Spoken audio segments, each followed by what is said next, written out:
A paz do Senhor, meus queridos irmãos, alunos, pastores, superintendentes da Escola Bíblica Dominical. Chegamos na aula de número 6. A consciência, o tribunal interior. E o nosso texto áureo está em Atos dos Apóstolos, capítulo 24, versículo de número 16, que diz: E por isso procuro sempre ter uma consciência sem ofensa, tanto para com Deus como para os homens. Graças a Deus.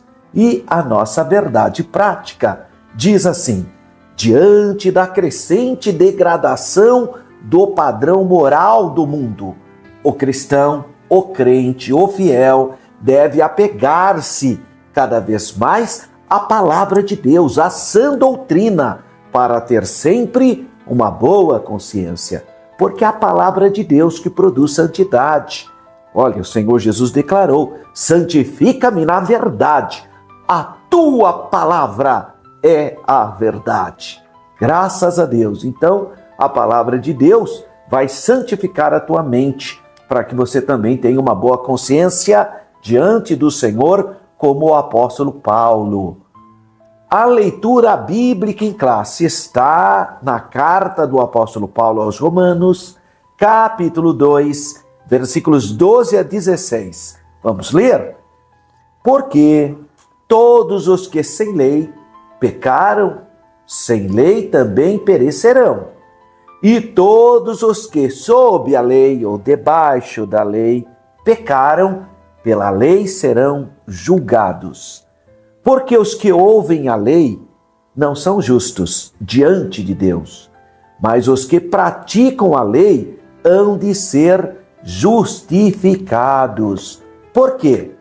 Quando os gentios, que não têm lei, fazem naturalmente as coisas que são da lei, não tendo eles lei, para si mesmos são lei, os quais mostram a obra da lei escrita no seu coração, testificando juntamente a sua consciência e os seus pensamentos, quer acusando-os, quer defendendo-os.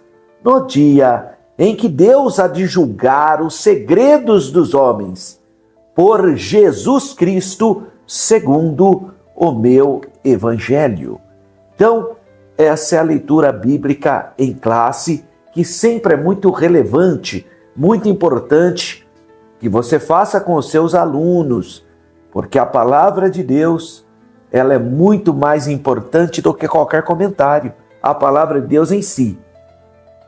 Quais são os 3 objetivos da lição de número 6?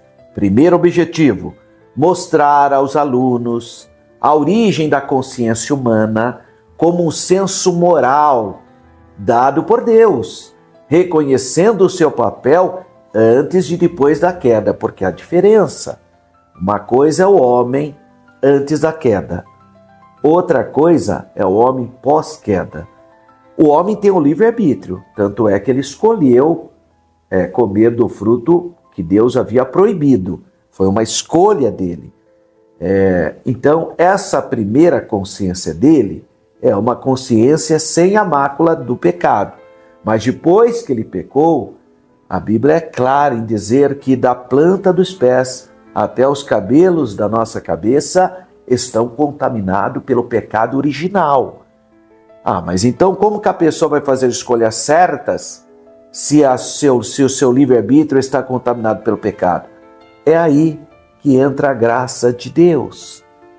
A graça de Deus se há manifestado, trazendo salvação a todos os homens.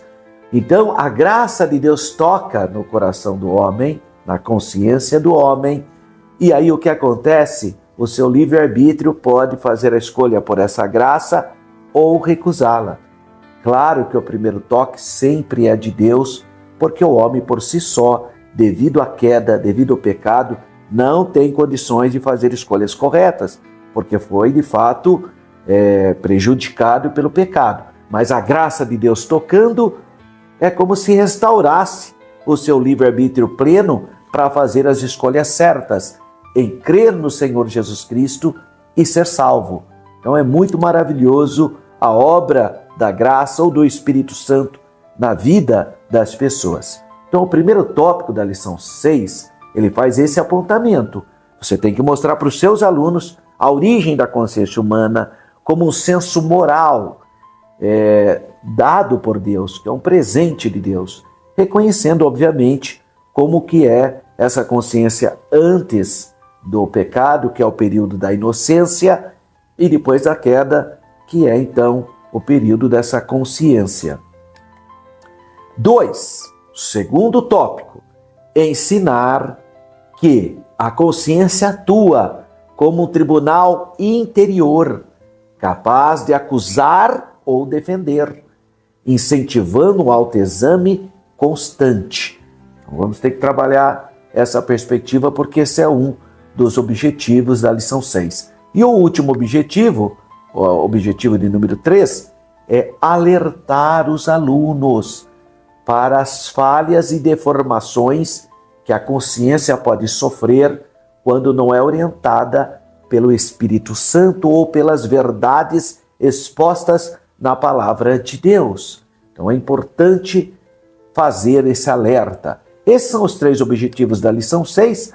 Vamos então fazer aqui um comentário, uma reflexão sobre o nosso texto áureo de Atos, capítulo 24, versículo 16. E por isso, procuro sempre ter uma consciência sem ofensa, tanto para com Deus como para os homens. Ou seja, verticalmente o meu relacionamento com Deus e horizontalmente o meu relacionamento com o meu próximo. Bem, o contexto do nosso texto áureo está no capítulo 24 dos Atos dos Apóstolos. Ele registra ou relata o momento em que Paulo está discursando no tribunal do governador Félix, na cidade marítima de Cesareia. Cesareia Marítima ou Cesareia do Mar é o local que o rei Herodes construiu como um grande porto e depois passou a ser a capital de Roma na província da Judéia.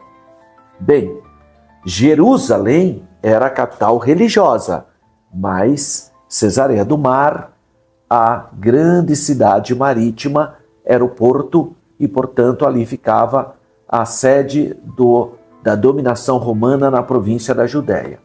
Bom, o nosso textuário então inicia dizendo: e por isso procuro sempre ter uma consciência sem ofensa. Bem, a consciência é a percepção interior, por isso o tribunal interior, que testifica junto à nossa personalidade, no tocante o que é certo, o que é errado nas nossas ações. Todo ser humano tem consciência. Ele pode ignorar, pode disfarçar, pode fazer o que quiser, mas você sabe o que é certo e o que é errado. Naturalmente, é uma lei natural. Não precisa estar escrito para você saber que certas atitudes são erradas. E todo mundo sabe disso. Por mais que a pessoa tenta minimizar, tenta dar uma série de explicações, não adianta. Todos nós temos uma consciência e nós sabemos o que é certo e o que é errado. O apóstolo Paulo, ele declara: tenho andado diante de Deus com toda boa consciência. Olha só, uma boa consciência diante de Deus nos dá então o veredito de que não temos ofendido nem a Deus, nem a sua vontade, e nem o próximo. Então, quando a pessoa serve a Deus no temor do Senhor, lendo a palavra, se alimentando, orando, cultuando, ele sabe que está no centro da vontade de Deus.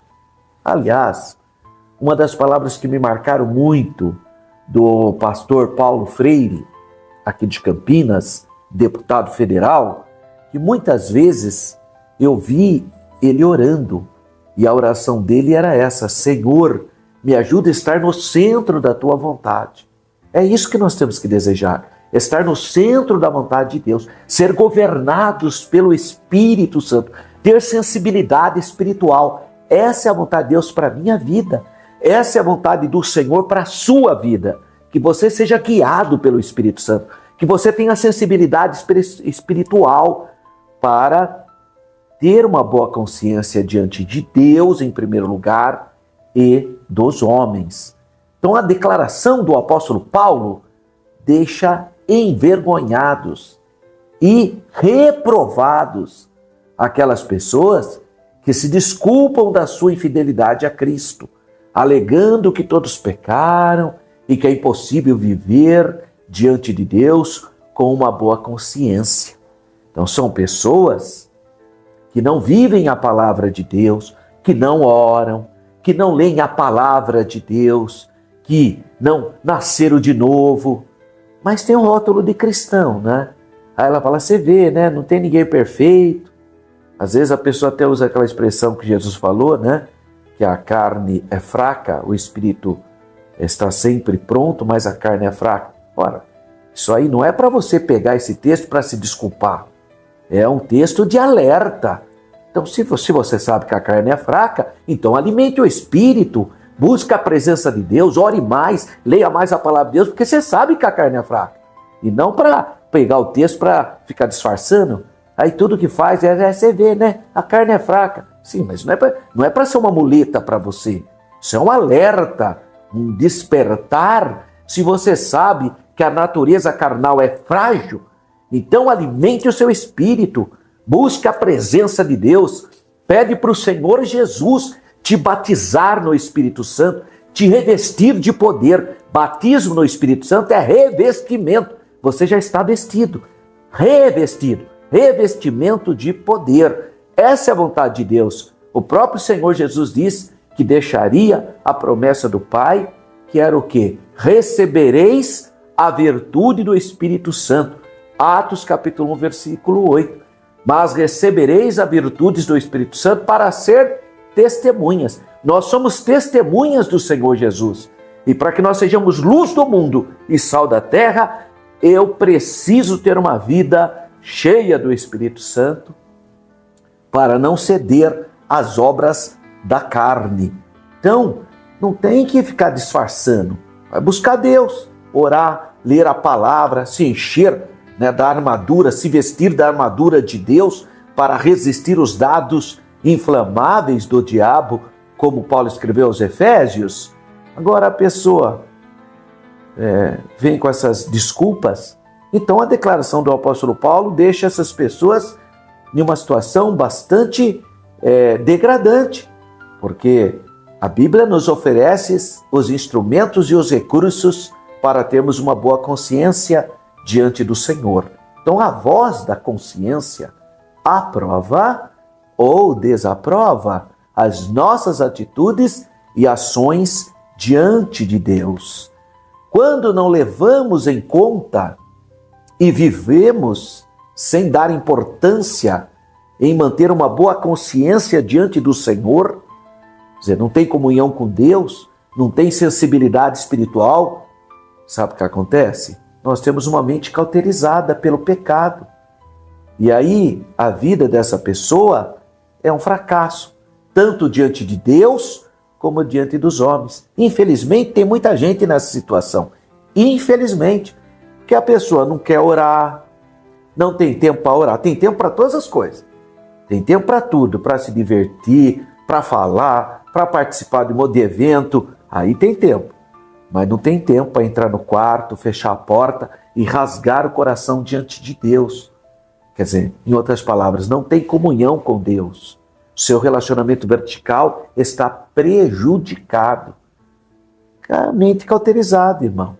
Acho que pode ver uma vida assim. Tem gente, irmão, até líderes, que se dizem líderes cristãos, são boas pessoas até, pessoas inteligentes, mas se ocupam tanto com coisas materiais, gestão da igreja, gestão não sei do que lá, trabalho não sei de que jeito, mas não tem mais vida devocional. Irmão, isso aí é terrível. Você tem que ter um tempo com Deus, você tem que orar, falar com Deus. Você que é professor de escola bíblica dominical, você que é aluno, você quer ser um pai melhor, quer ser uma mãe melhor, quer ser um crente melhor, um cidadão melhor, ore mais, leia mais a palavra de Deus. Todo dia você tem que ler a Bíblia. A Bíblia é a palavra de Deus. Eu faço isso com meus alunos na escola teológica. Eu sou professor da Escola Teológica da Assembleia de Deus em Campinas, a STADEC, e eu confronto meus alunos. Eu digo para eles: vocês creem mesmo que a Bíblia é a palavra de Deus? Vocês acreditam mesmo que a palavra de Deus tem poder de esmiuçar a penha? Você acredita mesmo que a palavra de Deus tem poder santificador? Você acredita mesmo que a palavra de Deus é edificante? Ah, acredito, professor. Bom, então você vai ler a Bíblia todo dia. Ué, se é tudo isso, se a Bíblia é a palavra de Deus, e você não lê? A Bíblia é a palavra de Deus, ela santifica, e você não lê a Bíblia? Então passa a ler a Bíblia. Se você, aliás, irmãos, crente da Assembleia de Deus, era leitor da Bíblia. Infelizmente, hoje que tem um grupo de pessoas que não lê a Bíblia, irmão. Vê se tem sentido uma pessoa dessa. Então, olha, irmãos, pessoas perderam as suas vidas para que hoje a Bíblia estivesse na sua própria língua e com a facilidade de Bíblias que temos hoje. Pessoas foram martirizadas. A Igreja Católica Apostólica Romana medieval proibia as pessoas de lerem a Bíblia. Ela levou muita gente para a fogueira por causa da Bíblia. Mas graças a Deus a verdade triunfou, Deus nos deu vitória, vivemos em uma democracia e podemos traduzir a Bíblia. A Sociedade Bíblica do Brasil faz um trabalho maravilhoso. Então, irmão, pode ter certeza que Deus levará a juízo essa questão.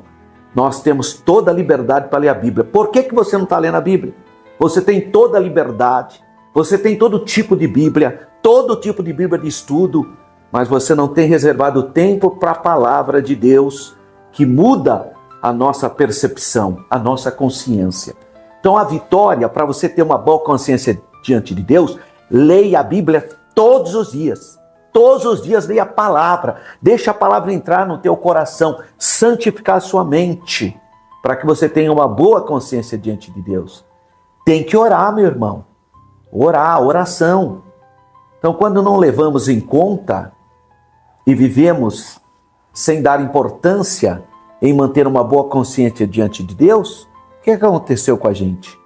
Mentes cauterizadas. E a vida dele fracassada diante de Deus e diante dos homens. Então vamos estar atentos para isso. O apóstolo Paulo amplia o campo da sua consciência quando ele declara em Atos 24:16, o nosso texto áureo. E por isso procuro sempre, olha o que Paulo está dizendo, e por isso procuro sempre ter uma consciência sem ofensa, tanto para com Deus como para os homens.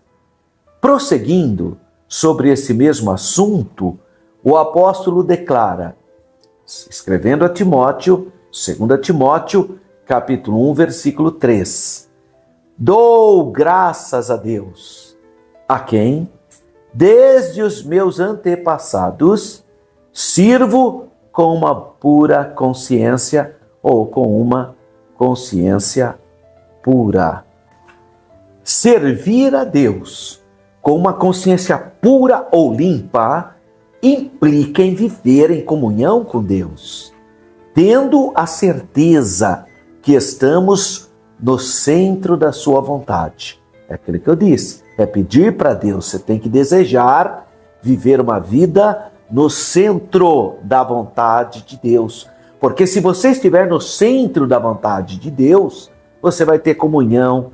Pode ter certeza que você vai ser um ser humano melhor, um pai melhor, uma mãe melhor, um professor melhor, um aluno melhor, um cristão melhor. Obviamente, porque você está no centro da vontade de Deus. Essa é a vontade de Deus para a minha vida, para a sua vida.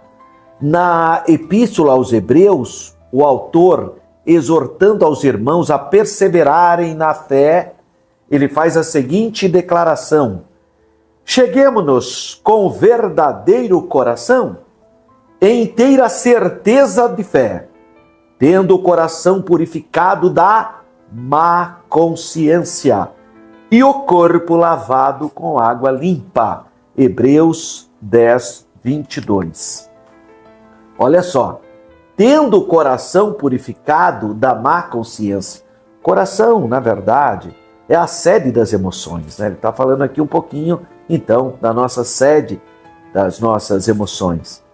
E quando ele faz essa expressão, tendo o coração purificado da má consciência, ele está falando, então, daquela vida passada, regressa, aquela vida de outrora, quando vivíamos no pecado, éramos escravos de Satanás, escravos das obras da carne, com o coração cheio de impureza. É o mundo. Você vê que o mundo fala nome feio, palavra de baixo escalão. Não sente nada. Mente cauterizada.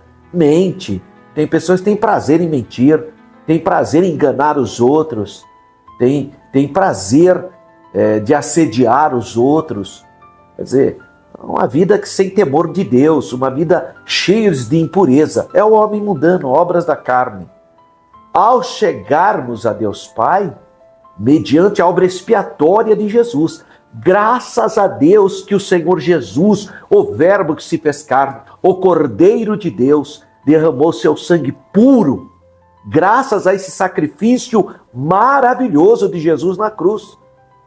Graças a Deus. Então nós devemos ter fé sincera e um coração limpo da má consciência, porque o sangue de Jesus nos purifica de todo o pecado.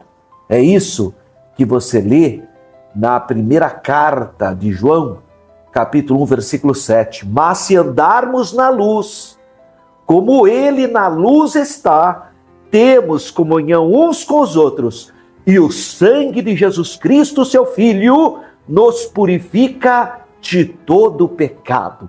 Graças a Deus pela obra expiatória do Senhor Jesus, conquistado na cruz do Calvário. Graças ao sacrifício do Cordeiro de Deus, do nosso Messias, do servo sofredor, como profetizou Isaías. Graças à obra do Senhor Jesus, nós podemos ter boa consciência diante de Deus e diante dos homens. Que possamos ter uma boa consciência diante do Senhor, testificando em nós a nossa lealdade a Ele e aprovando o nosso serviço na sua causa. Porque tudo que nós venhamos fazer, seja por palavras ou por ação, é para nós estarmos sempre dando graças ao nosso Senhor e Salvador Jesus Cristo. Amém, irmãos? É um textuário muito bonito e nós devemos, então, estudar com alegria. A lição 6, a consciência, o tribunal interior. Graças a Deus. Então, segundo domingo de novembro, dia 9 de novembro. Introdução do conteúdo da lição 6. Deus fez o ser humano com senso moral. Os animais não têm isso. Isso é uma coisa exclusiva da humanidade. Isso nós chamamos de consciência, razão, que acusa, defende e julga algo do ser humano. Funciona segundo a lei moral comum a todas as pessoas. Antes de adentrarmos, eu quero aqui fazer uma observação importante. Nós tivemos um grande filósofo cristão chamado Tomás de Aquino, um homem muito importante, hoje é considerado doutor da Igreja Católica. Esse Tomás de Aquino, diferentemente de Agostinho de Hipona, do século IV, Agostinho de Hipona fez uma leitura filosófica em uma perspectiva platônica. Ele vai, então, reinterpretar o cristianismo numa perspectiva de Platão, da República dele lá, e Agostinho de Hipona faz a Cidade de Deus. Já Tomás de Aquino, no século XI, a igreja medieval, ele vai fazer uma leitura do cristianismo numa perspectiva aristotélica. Ele vai beber em Aristóteles. E ele faz alguns estudos profundos. Um deles foi sobre a lei. Ele é que vai dividir a lei em preceitos morais, preceitos civis e preceitos cerimoniais. Então, é Tomás de Aquino que faz isso. Mas Tomás de Aquino não vai dizer que existem 3 leis, porque não existe. Existe só uma lei, o Torá. Os 5 primeiros livros do Antigo Testamento é a Torá, é a lei do Senhor. Agora, nessa lei existem preceitos, preceitos morais, preceitos civis e preceitos cerimoniais. Mas a lei é uma só. Por que eu estou falando isso? Quando eu falar aqui lei moral, lei escrita, lei cerimonial, eu estou falando de preceitos, mas da mesma lei. Precisa tomar cuidado, porque um grupo, uma denominação, chamado Adventistas do Sétimo Dia, dividiram a lei, como se existissem 2 leis, a lei moral e a lei cerimonial. A lei cerimonial foi banida, só ficou a lei moral, para defender os 10 mandamentos, para pegar o 4º mandamento, que é o sabate, para tentar impor nas pessoas.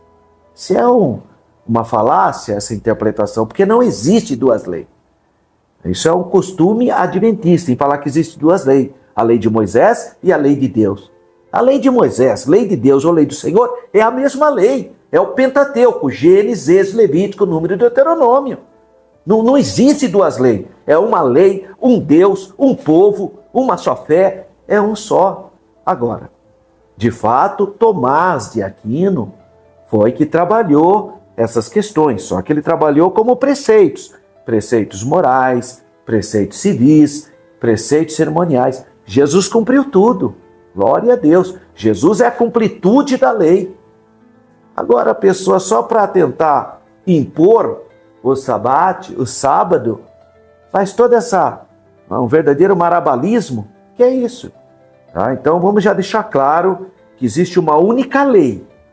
Agora, existem de fato preceitos na lei que são morais, preceitos que são cerimoniais, preceitos que são civis, mas a lei é única, é uma lei só. Portanto, lei de Deus, lei do Senhor ou lei de Moisés é a mesma coisa, é a mesmíssima coisa. Não pode fazer essa divisão inventada pelo Adventismo. Uma coisa é a lei de Deus, outra coisa é a lei de Moisés. Não é não, é a mesma coisa. Tanto é que você pegar em Lucas, no preâmbulo do Evangelho de Lucas, eu vou até ler para você que não há essa separação na Bíblia. Quer ver? Abra aí sua Bíblia em Lucas, Evangelho de Lucas, no 1º capítulo. É muito interessante isso. Olha só, capítulo 2. No capítulo 2, a apresentação de Jesus. A partir do versículo 21. E quando os 8 dias foram cumpridos, porque o judeu faz a circuncisão do menininho no 8º dia. Inclusive, se caía no sábado, quebrava o sábado. Jesus mesmo falou isso em João 7. Quebrava, por quê? Porque a circuncisão era superior ao sábado. E a circuncisão não está nos 10 mandamentos, não. Olha que interessante, hein? Apesar da circuncisão não estar nos 10 mandamentos, era superior ao sábado. Porque os rabinos até hoje quebram o sábado para fazer a circuncisão. Porque a circuncisão é algo mais importante do que o sabate. E a Bíblia diz isso, Jesus fala isso. Para não quebrar a lei de Deus, ou seja, a aliança, se quebra o sábado. Só ler João 7 que você vai ver isso. Mas diz assim: e quanto aos 8 dias foram cumpridos para circuncidar o menino, foi-lhe dado o nome Jesus, que pelo anjo lhe fora posto antes de ser concebido. E cumprindo os seus dias da purificação, segundo a lei de Moisés, o levaram a Jerusalém para o apresentarem ao Senhor, segundo o que está escrito na lei do Senhor.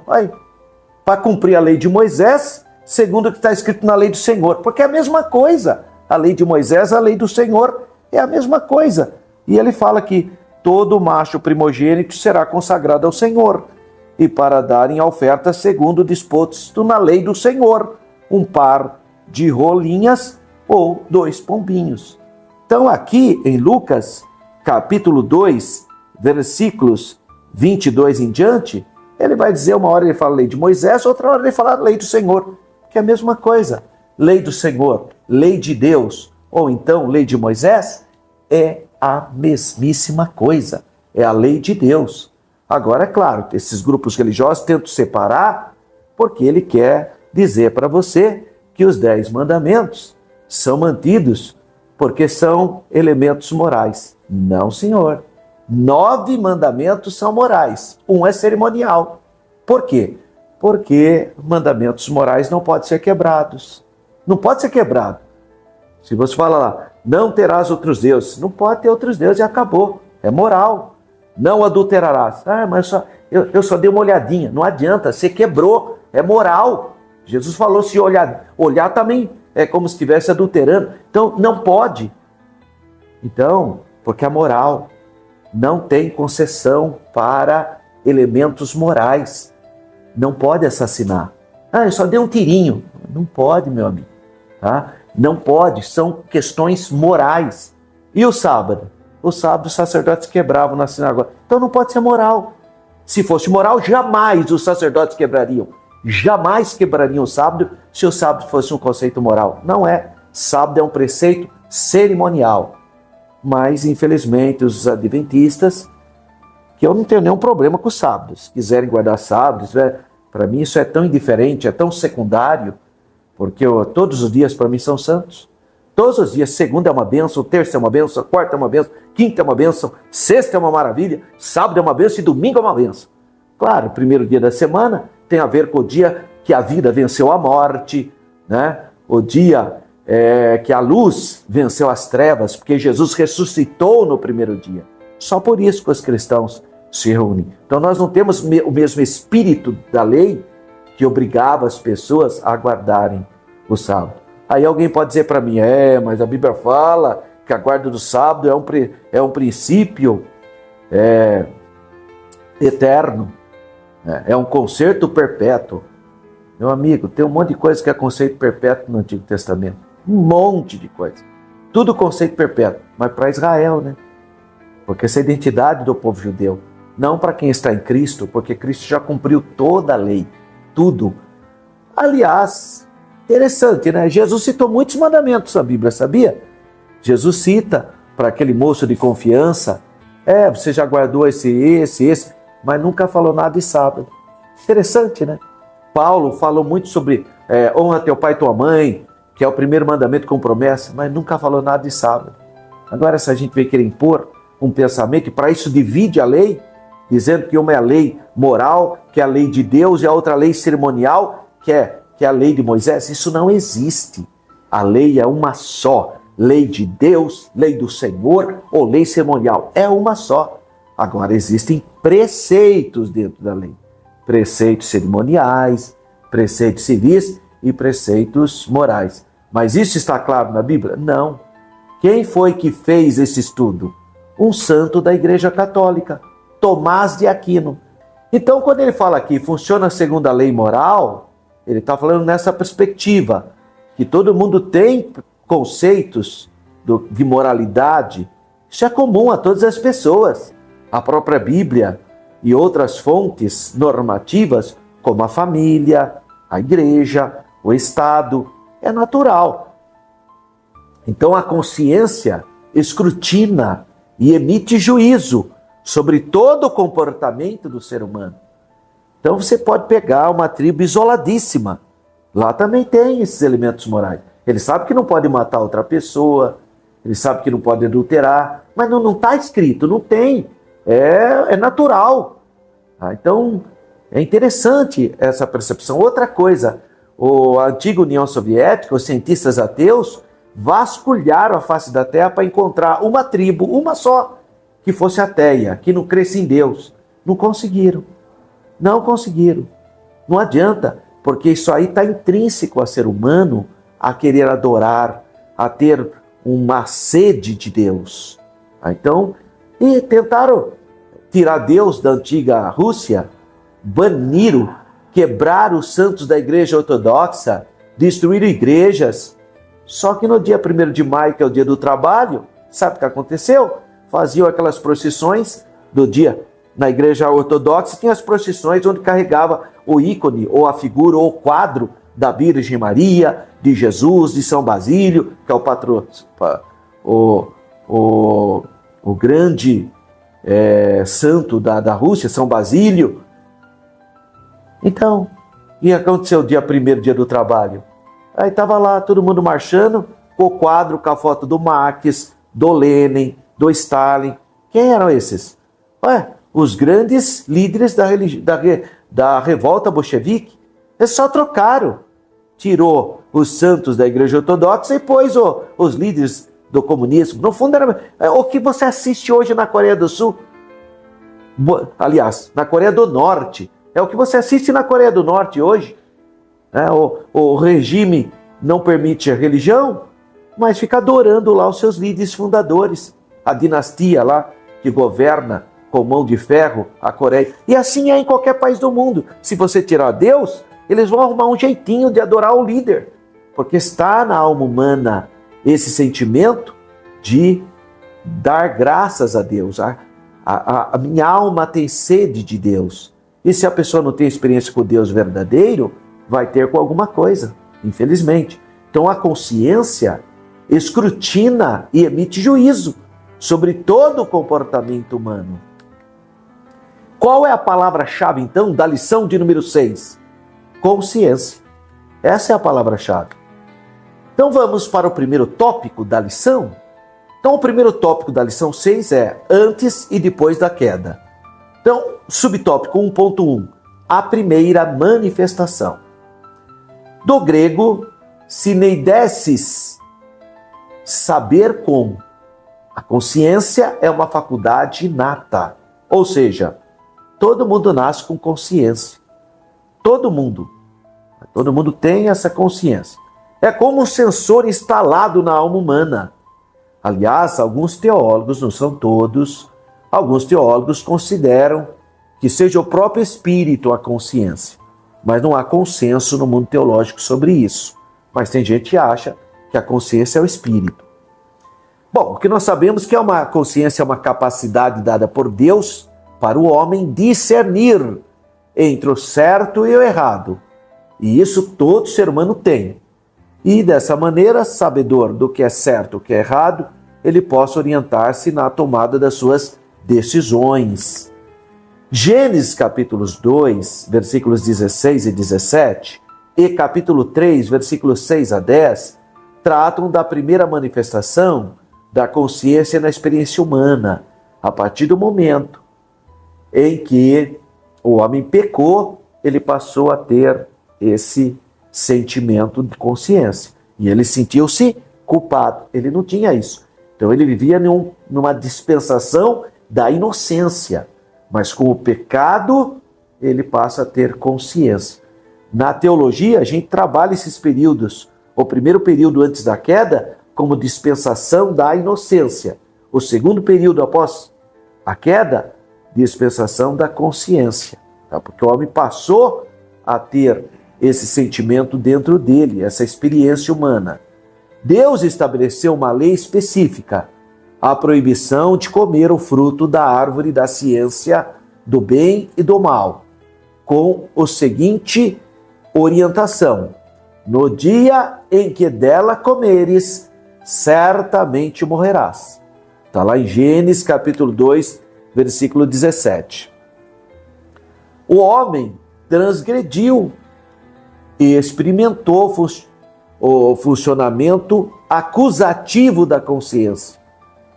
O que é isso? Sentiu culpa, sentiu vergonha, sentiu medo após ter, infelizmente, desobedecido a voz celestial, a ordem de Deus. Eles desobedeceram. E aí fica claro aqui, então, no capítulo 2, versículo 17. Mas da árvore da ciência do bem e do mal, dela não comerás, porque no dia em que dela comerdes, certamente morrerás. Então, o homem desobedeceu, passou então a ter esse funcionamento acusativo na sua consciência. Pode observar, o homem passou a ter culpa, a vergonha e a medo. Ele fala isso, né? Subtópico 1.2, o direito natural. Todo ser humano nasce com um conteúdo normativo, fundamental na alma. Qualquer povo, isso independe de cultura. Isso independe de cultura. A pessoa fala, não, sabe por quê? A pessoa acha que isso é errado, porque é uma criação cultural. Não. Qualquer região que o homem habite, ele vai ter um sentimento, ele vai ter uma consciência moral. Isso a gente chama de lei natural ou direito natural. No Gênesis, no primeiro livro da Bíblia, isso é visto pela primeira vez em Caim, que feriu o direito natural, tirando a vida do seu próprio irmão Abel. Então, Gênesis capítulo 4, versículo 8, experimentou uma trágica consequência. Sua consciência, então, o afligiu com pesada culpabilidade, dada ao quê? A gravidade do seu pecado. Então, olha só a fala de Caim. É maior a minha maldade que a que possa ser perdoada. Da tua face me esconderei e serei fugitivo e errante na terra. Então veja a consciência de Caim. Quando a consciência acusa, não adianta tentar esconder. Não dá. E isso vai gestar o quê? Doenças psicossomáticas.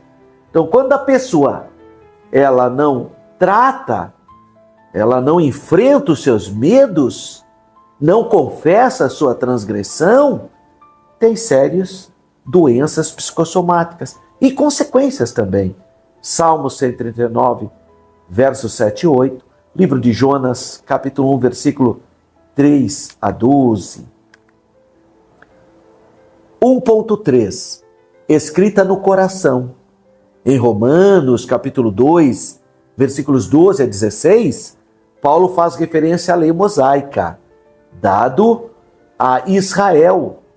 É a lei moral, o direito natural, comum a todos os homens. É a lei de Moisés, ou a lei de Deus, ou a lei do Senhor. Mas também ele fala dos gentios.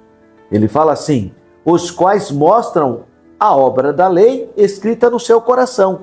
Então, diferente de Israel, que recebeu em pedra as leis que Deus deu ao seu povo, mas os gentios também têm essa lei, só que no coração. Esse princípio é com base nessa lei geral, que a consciência atua, quer acusando-os, quer defendendo-os. Romanos 2,15. E é bom que você leia mesmo o 2º capítulo da carta de Paulo aos Romanos.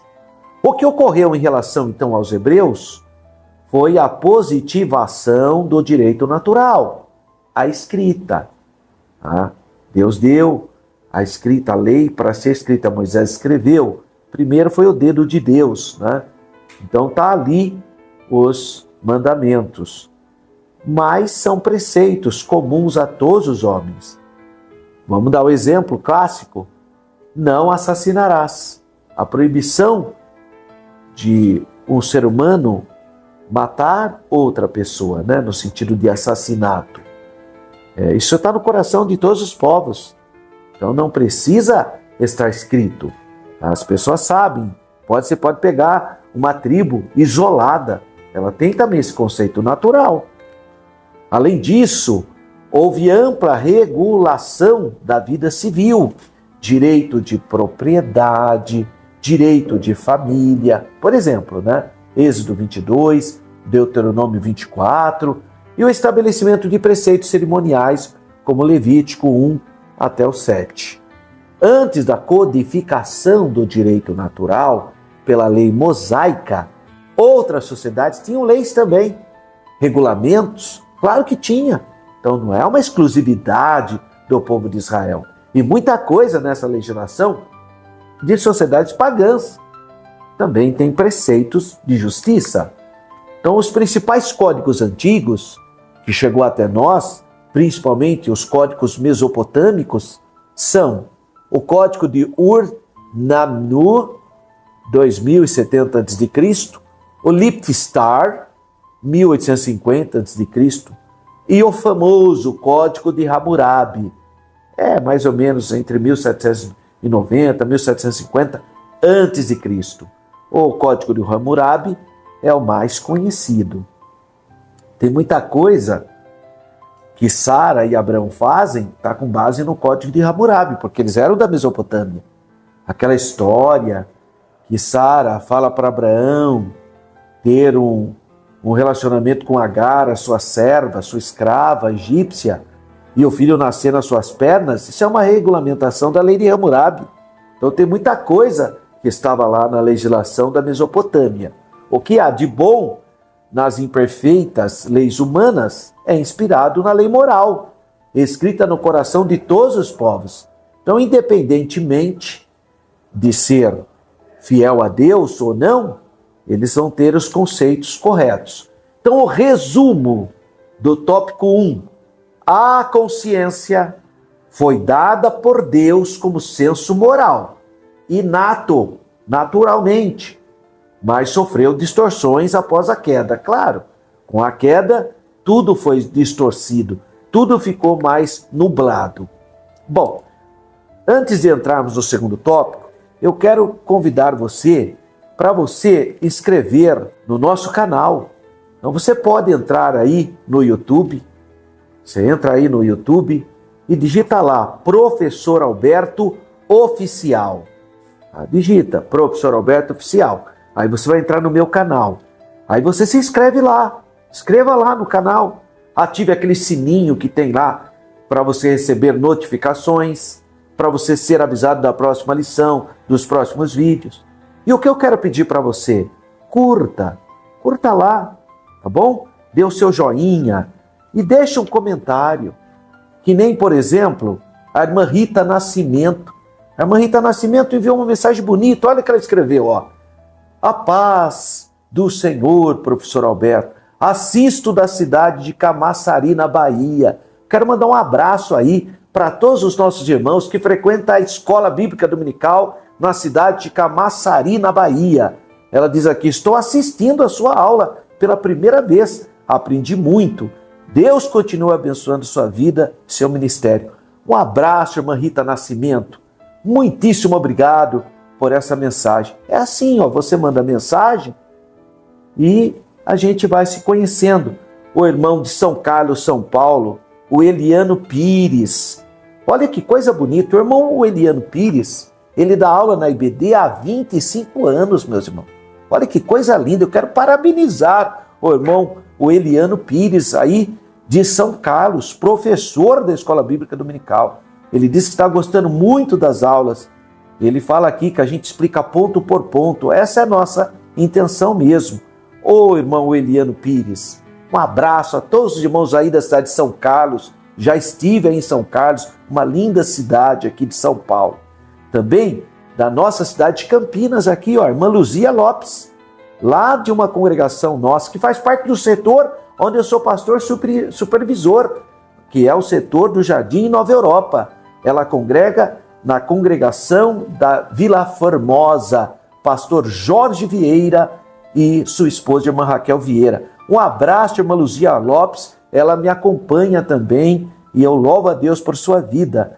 E também o irmão Francisco Anildo, ele é de Serrita, Pernambuco, lindo estado de Pernambuco. Tá lá o irmão Francisco Anildo, que assiste a nossa aula, ele fala que ama assistir os vídeos. Um abraço, meu querido irmão Francisco Anildo, dá um abraço a todos os irmãos aí de Serrita, no Pernambuco. Então, olha, compartilhe aí também esse nosso material, deixe o seu comentário, se tiver dúvidas, deixe as suas dúvidas, porque a gente vai falando, pode ser que a gente faça algum comentário e de repente ficou uma dúvida, pairou uma dúvida, você pode escrever aí no nosso canal. Ponto 2, então, segundo tópico da nossa lição de EBD, o funcionamento da consciência. Como funciona a consciência? 2.1, acusação, defesa e julgamento. Bom, a consciência funciona como um órgão de acusação. Por isso que está escrito lá, que é a nossa lição, né? O tribunal consciência, o tribunal interior. Né? Então, é um órgão de acusação ou de defesa, mas também exerce função judicante. Salmo 51:3. Você já leu o Salmo 51? Se porventura você ainda não leu, você tem que ler. Se eu fosse deixar um dever de casa nessa lição, eu ia pedir para você, dever de casa, leitura do Salmo 51. É um salmo lindo, vale a pena ler o Salmo 51. E ele mostra essa questão da consciência. Então fica aí para você o Salmo 51. No livro do Gênesis, capítulo 13, versículo 7, diz que tão logo Adão e Eva pecaram, a Bíblia diz que foram abertos os olhos de ambos e conheceram que estavam nus, passaram a ter vergonha. O verbo conhecer, do hebraico yada, traduz o apontamento negativo feito pela consciência, o tribunal interior. Como que eles não tinham esse sentimento? Eles andavam nus no jardim do Éden e não tinham nenhum problema, mas foi desobedecer, passaram a ter vergonha um do outro. Então, a consciência reprovou a conduta do primeiro casal. Antes do pecado, eles conheciam só as coisas boas, só o bem. Eles viviam em plena alegria e paz, é o paraíso. Plena comunhão com Deus, Deus falava com eles, viviam numa bênção de Deus, conforme Gênesis capítulo 2, versículo 25. Mas com o pecado, com a desobediência, com a queda, a consciência ecoou na alma, como uma voz secreta e incômoda, como uma sirene, né? Que detecta agora esses atos. Gênesis capítulo 3, versículos 7 a 10. Às vezes, essa experiência é de dor no coração, como aconteceu com Davi após contar o povo. 2 Samuel, capítulo 24, versículo 10. Mas também no Salmo 51 de novo. Ele sente a dor, ele fala que os ossos se secaram, o corpo dele ficou dolorido por causa da desobediência. Então o pecado, ele traz consequências para o corpo. Uma consciência pesada produz males ao espírito, produz males à alma e produz males ao corpo. Olha que coisa triste. Salmo 31, versos 9 a 10, Salmo de número 32, versos 1 a 5 e Salmo de número 38, versos 1 a 8. Segundo subtópico desse segundo tema aí, 2.2, vãs justificativas. A expressão foram abertos os olhos, Gênesis 3:7, também significa experimentação imediata da malícia. Antes, isso não existia. No paraíso não tinha essa malícia, esses sentimentos de vergonha, as coisas não existiam no paraíso. Ao ouvirem a voz do Criador, se esconderam com medo. Deus dirigiu-se então numa pergunta retórica a Adão, que é uma pergunta pedagógica, né? Que até hoje a gente faz para as crianças, né? Quem te mostrou que estavas nu? Comeste tu da árvore de que te ordenei que não comesses? Gênesis 3:11. A gente faz isso também com as crianças, né? Você sabe que foi ela que fez a bagunça. Mas o que você fala? Quem foi que fez isso? Você sabe que foi ela. Mas é para que ela tenha consciência, né? Então não houve uma resposta direta do primeiro casal. Impossibilitado de negar o seu pecado, Adão fez o que se tornaria comum a todo ser humano, e por isso eu chamo de síndrome adâmica. Tentou se justificar, certamente para buscar aplacar a dor da consciência. Ele diz assim: a mulher que me destes por companheira, ela me deu da árvore e comi. Em outras palavras, eu não tenho culpa. Sabe por que eu não tenho culpa? Porque foi o Senhor que fez a mulher. Entendeu? Isso é o que acontece com a maioria dos seres humanos hoje. Eles não assumem o seu pecado, o seu erro, não. Sempre é a culpa de alguém. O bandido fala isso, sabe por que eu estou na cadeia? Porque a polícia não gostava de mim. Que fraqueza. Sempre é culpa de alguém. Nunca assume. Enquanto a pessoa não assume a sua fragilidade, não tem vitória. Todas as vezes que você jogar sobre os outros, é você que está sendo prejudicado. Pensa que você vai prejudicar o outro, não. É você. Então, foi a mulher que tu me destes. Foi a mulher que me destes por companheira. Em outras palavras, eu não tenho culpa. Porque se o Senhor não tivesse dado a mulher, eu não tinha pecado. É isso que ele está falando. Tá? Eva segue o mesmo caminho. Só que em vez de acusar Adão, ela vai falar serpente. Ela culpa a serpente. Gênesis 3, capítulo 13. É a síndrome, né, do pecado.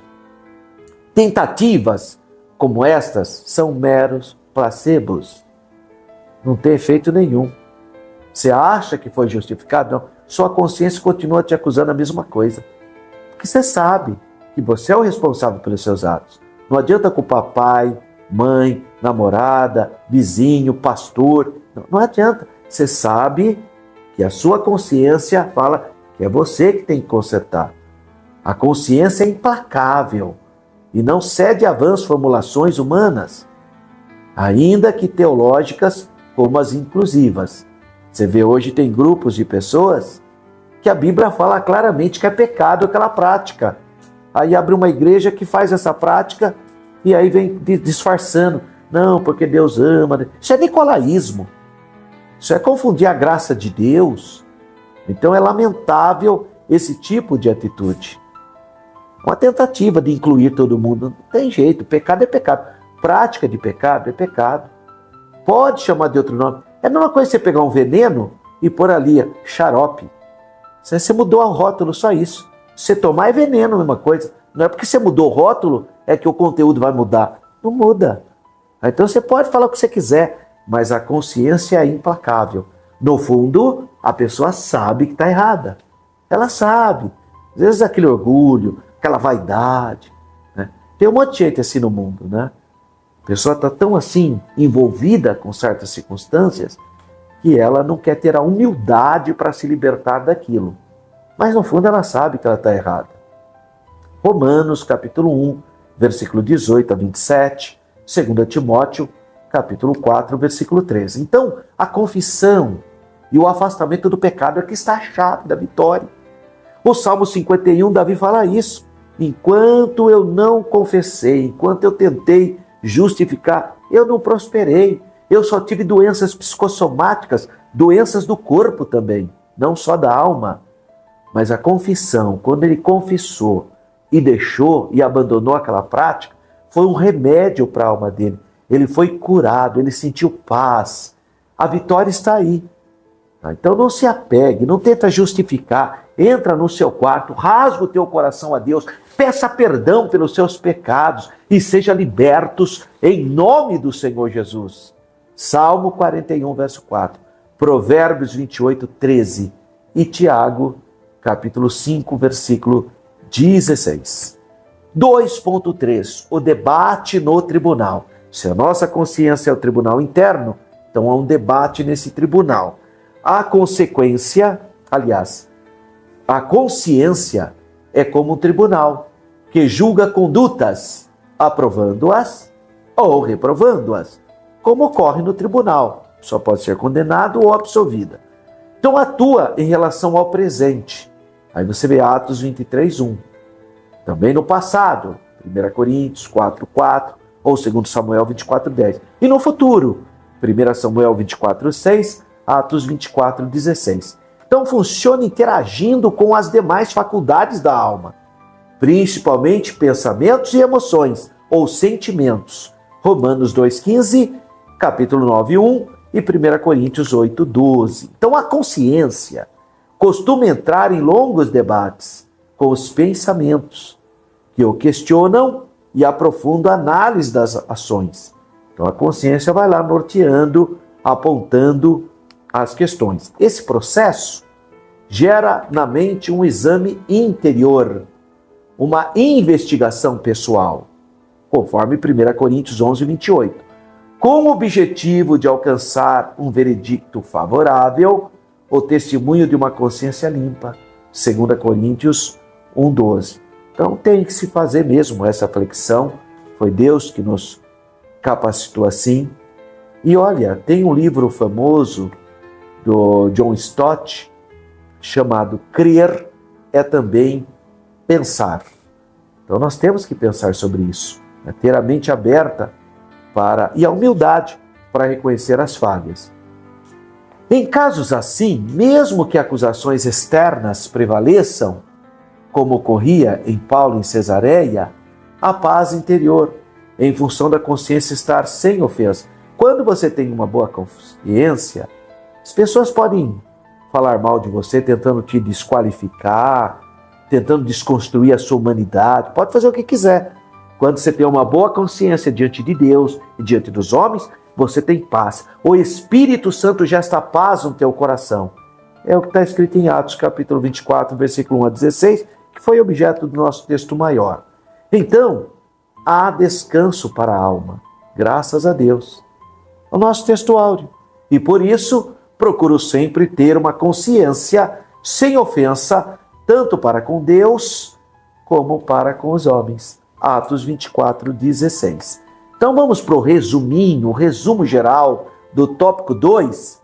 A consciência atua como um tribunal. É o tema da lição, hein? Consciência, o tribunal interior. Então a consciência atua como um tribunal interior que acusa, defende e julga nossas atitudes diante de Deus e diante dos homens, verticalmente e horizontalmente. Terceiro tópico. A consciência é falível? Claro que é. 3.1. Defeitos da consciência. A Bíblia menciona consciências defeituosas. Consciência cauterizada, ou seja, consciência insensível ao pecado. Efésios 4:19 e 1 Timóteo 4:2. Tem gente que não sente mais o problema. Mente normal, não sente nada. Uma pessoa que tem Deus no coração, o Espírito Santo, se falar uma coisa, o Espírito Santo já toca no coração dela. Agora, essa pessoa, coitada, consciência defeituosa, cauterizada, não sente, insensível. Consciência fraca. São os legalistas, né? Aquelas pessoas que não posso comer isso, não posso fazer isso, não fazer. Consciência fraca. Está em 1 Coríntios capítulo 8, versículos 7 a 12. Paulo escrevendo aos Romanos, capítulo 14, capítulo 13 ou 14, me falha a memória agora, ele diz assim que o fraco come legumes. Ou seja, não é que é pecado ser vegetariano, não é isso. O problema é quando a pessoa só come legumes porque acha que é pecado comer carne. Aí que está o problema. Agora, o vegetariano ele fez uma opção de comer legumes, o problema é dele. Mas, se você fizer alguma coisa achando que outro... Aí que entra a questão dos usos e costumes. Tem igreja que bate palma, tem igreja que não bate palma. O que tem? Nada. Agora, se você bate palma e acusa que não bate, aí você é fraco. Se você não bate palma e acusa quem bate palma, você é fraco. Consciência fraca. Ah, irmão, na minha igreja tem que pôr um véu. Não vale nada aquele véu. Não tem nada diante de Deus, não vale nada. Para começar, a Bíblia nem fala de véu. A Bíblia fala de cobertura.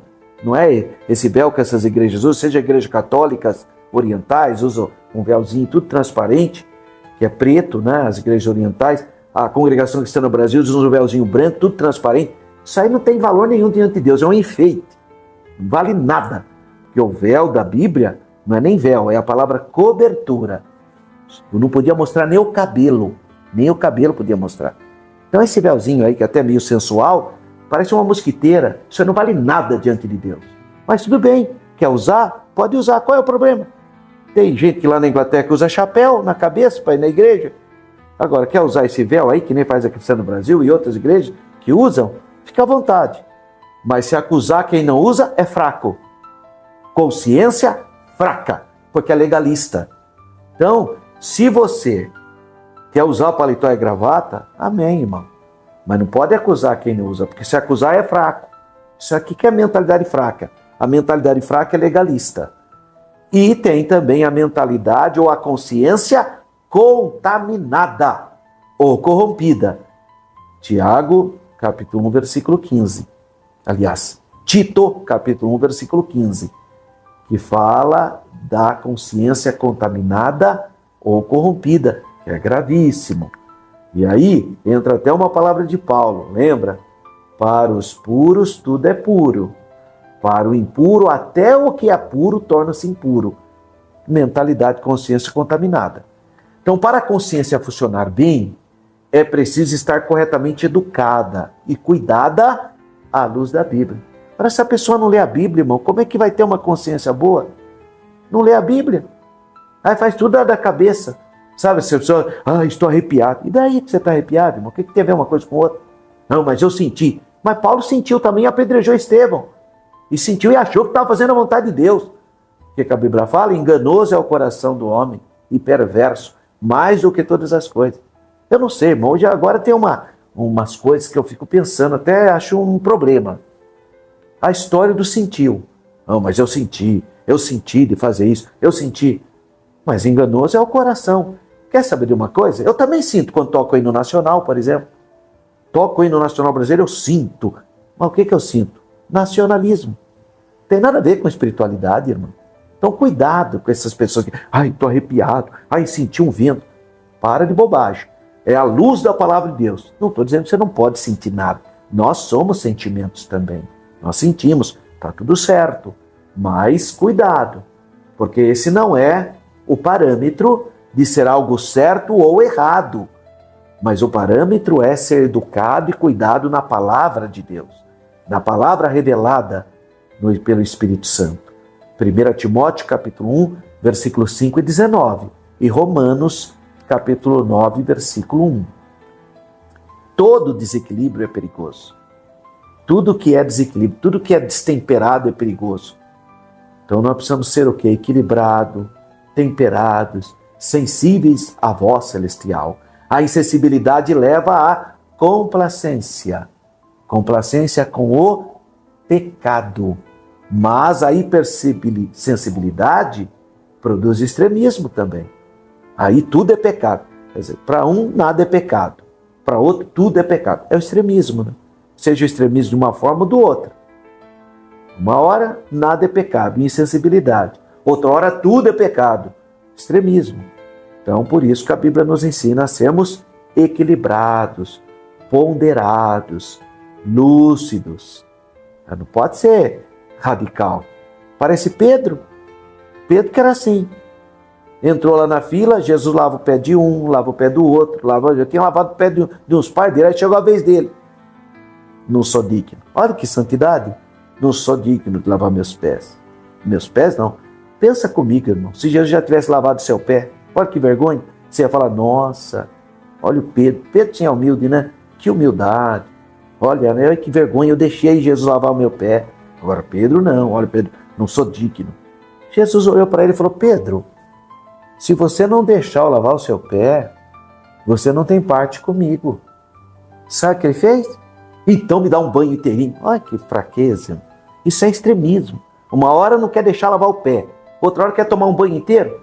Jesus falou, Pedro, já está limpo o resto pela palavra. É só o pezinho. Então, sabe, esse radicalismo é extremamente perigoso. Ou eu sou tudo, ou eu não sou nada. Você não será nada, porque não dá para ser tudo. Não existe isso. Então nós precisamos ser equilibrados, moderados. Pessoas radicais sofrem muito, viu, irmãos? Pessoas radicais sofrem.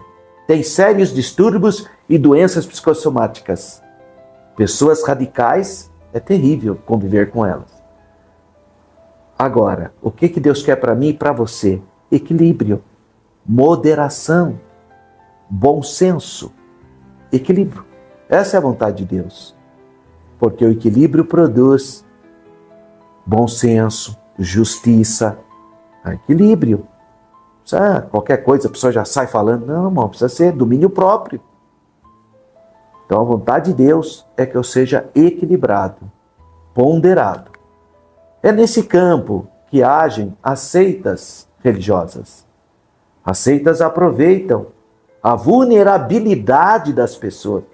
Quando a seita percebe que a pessoa tem essa fraqueza, é radical. Aquelas conversas de que é uma religião perfeita. Que religião perfeita, irmão? No mundo é assim mesmo. Nós estamos em um processo de aperfeiçoamento. Agora a pessoa quer, não, irmão, está tudo errado. Eu quero ir para um... Cai numa seita religiosa, porque as seitas religiosas vêm de algo que elas não têm. Seita religiosa acha que é tudo perfeito. A liturgia é perfeita, o hino é perfeito, tudo é perfeito. Tudo é perfeito numa seita religiosa, tudo é perfeito. É perfeito a seita religiosa. Por isso que é uma seita religiosa. Porque todas as instituições humanas são frágeis e falhas. Jesus chamou 12. Um negou, a maioria fugiu e um traiu ele. Porque não era uma seita religiosa. Era um grupo que ia formar a igreja. Então a igreja tem seus defeitos. E Paulo, escrevendo aos Coríntios, ele fala até bom que tenha mesmo. 1 Coríntios 11. Até bom mesmo que tenha entre vós alguns equívocos, algumas heresias, para que os fiéis se destacam. Agora, não, na minha igreja tudo é perfeito. Teve um deles que falou assim para mim, na minha igreja a gente entra pro culto, depois as irmãs já vêm varrendo para tirar o pó. Nem o pó fica dentro da igreja. Está atrasado. Os muçulmanos tiram o sapato. Os budistas tiram o sapato. Entra o seu sapato para o pó não entrar. O pó do mundo. Quer dizer, aí a cabeça da pessoa, meu Deus do céu. Nós que somos o templo do Espírito Santo, não são 4 paredes. Não é aquele local. Ali são 4 paredes. Você, o seu corpo que é o templo do Espírito Santo, o seu coração. Então que Deus nos ajude. Por quê? Porque as seitas manipulam e aprisionam almas incautas, como faziam os falsos mestres na antiguidade, no primeiro século. Colossenses capítulo 2, versículos 16 a 23. Que Deus tenha misericórdia, irmão. Toda pessoa radical é uma presa fácil para seitas e falsos mestres. É uma presa fácil. Já a pessoa ponderada, como os irmãos bereanos que iam examinar, não tomavam atitudes precipitadas, mas buscavam a Deus, eles permanecem firmes. Agora essas pessoas, coração cauterizado, radical, fraca, é uma presa fácil para os muitos movimentos. Só na capital de São Paulo, nós temos mais de 10 mil seitas religiosas. Só numa cidade como São Paulo, capital. Mais de 10 mil seitas religiosas. Só para você ter uma base. 3.2. Deus, o juiz supremo. Glória a Deus. Então, apesar da sua grande importância no exercício do juízo moral, o pronunciamento da consciência não tem valor absoluto e nem definitivo. Mas a minha consciência está tranquila. Mas quem que diz que a sua consciência é perfeita? Tem um monte de gente que fala, eu estou com a consciência tranquila. O camarada enganou todo mundo, deu cheque sem fundo. Bom, hoje não tem nem cheque mais, né? Fez toda coisa errada, comprou e não pagou.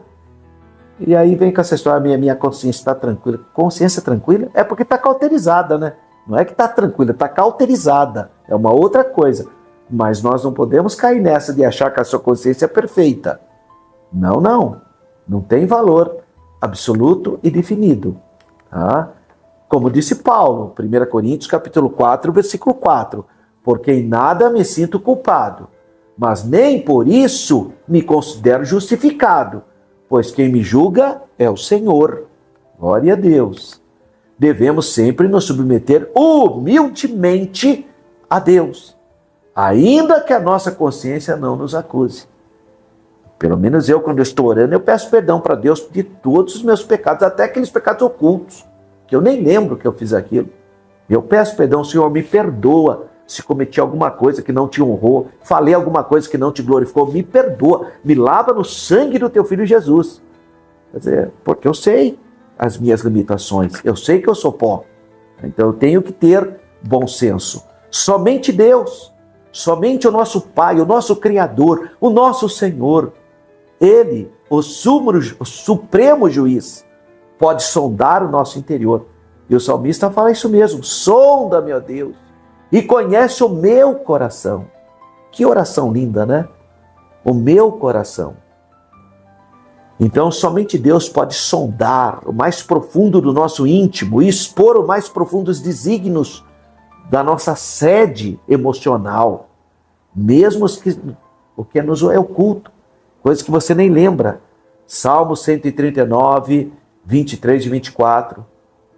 Salmo 19, 12 e 13. Às vezes, nos consideramos corretos e precisamos ser confrontados para reconhecer nossos pecados. Tem hora que a gente fica insensível a certas circunstâncias. Por isso que é bom você estar na igreja, porque toda a palavra pregada é a palavra profética que está sendo ministrada. É Deus que está falando. Então, como que é o culto? O culto tem basicamente 5 elementos. Esse é o culto primitivo, o culto bíblico. Tem 5 elementos.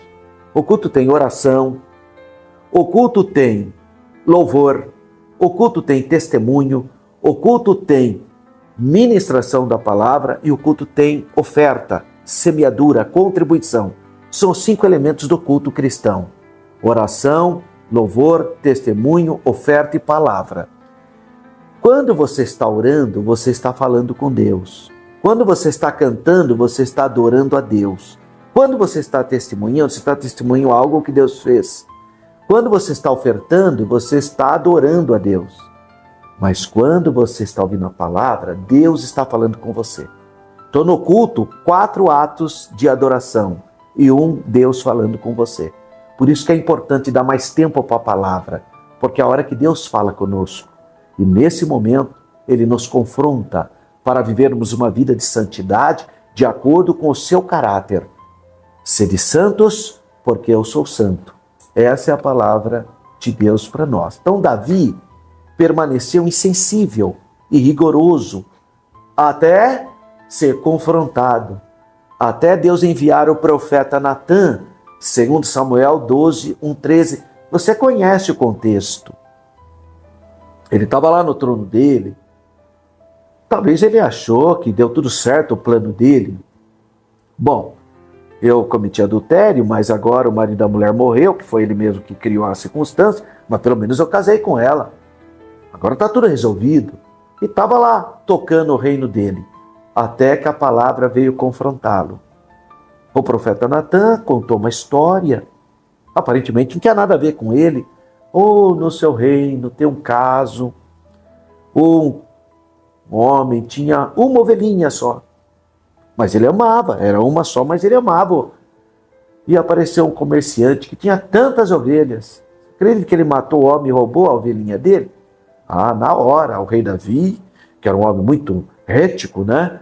Muito senso de justiça. Tal homem é digno de morte, mata esse homem.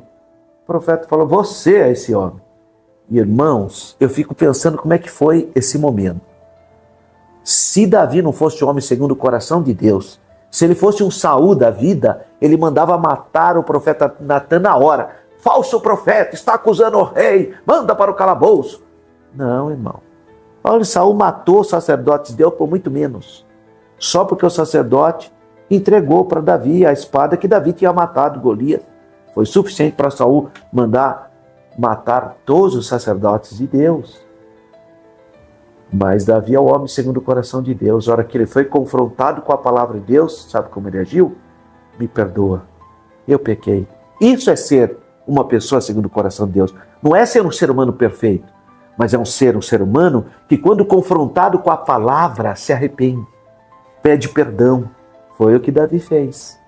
E Pedro precisou ouvir o quê? O canto do galo. Que Pedro é sanguíneo, né?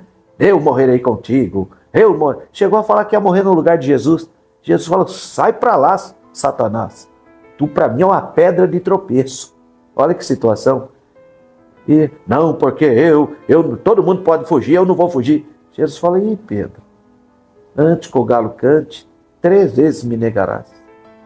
E foi isso mesmo. A hora que ele ouviu o galo, cantou a primeira vez e não caiu a ficha. Cantou a segunda vez e não percebeu. Mas a hora que cantou a terceira vez, ele lembrou. E aí ele chorou amargamente. Lucas 22, 54, até o 62. Agora, pecados do espírito, como soberba. Soberba é um pecado espiritual. Orgulho, outro pecado espiritual. E esses pecados são os que mais se escondem. Então, às vezes a pessoa tem aquela aparência de que é humildezinha, mas não é não.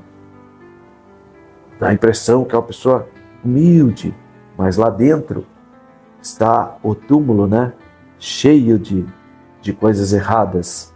Soberba e orgulho são pecados e perspectiva do espírito. Muito grave isso. Provérbios 16, 18. O resumo, então, do tópico 3. A consciência pode ser corrompida ou enganada. E só funciona corretamente quando guiada pela palavra de Deus e pelo Espírito Santo. A minha pergunta: mas você não lê a Bíblia? Como que a sua consciência vai funcionar corretamente se você não lê a palavra? Está entendendo? Porque você tem que ler a palavra de Deus, a Bíblia Sagrada, todos os dias. Todos os dias. Pega um salmo, pega um versículo, guarde no teu coração, para que você tenha uma boa consciência. Busque a presença de Deus, ore para que o Espírito Santo guie a sua vida. Considerações finais dessa lição. Devemos manter nossa consciência sempre pura, renovada, iluminada, por meio do quê? Do estudo da palavra, da Bíblia. Nossa infalível regra de fé e prática. Salmo 119. Escondi a tua palavra no meu coração para não pecar contra ti. 2 Timóteo capítulo 3, versículos 16 e 17. Se ela nos acusar, não nos esqueçamos. O sangue de Jesus Cristo, seu Filho, nos purifica de todo pecado. O sangue do Senhor Jesus vertido na cruz tem poder santificador para purificar a minha consciência de todo aquele que se arrepende, todo que se arrepende. Confiar no sacrifício expiatório do Calvário. Hebreus capítulo 9, versículo 14. Cheguemos-nos sempre a Deus com inteira certeza de fé. Hebreus 10, 22. Porque nós temos sumo sacerdote que intercede por nós. Então, nenhuma acusação prevalece contra quem confessa os seus pecados e deixa, e é lavado pelo santo sangue de Jesus. Que Deus continue abençoando essa aula. Que você seja um instrumento de bênção na vida dos seus alunos. Aula de número 7. Os pensamentos, a arena de batalha na vida cristã. Que Deus continue abençoando a sua vida. Fique na paz do Senhor.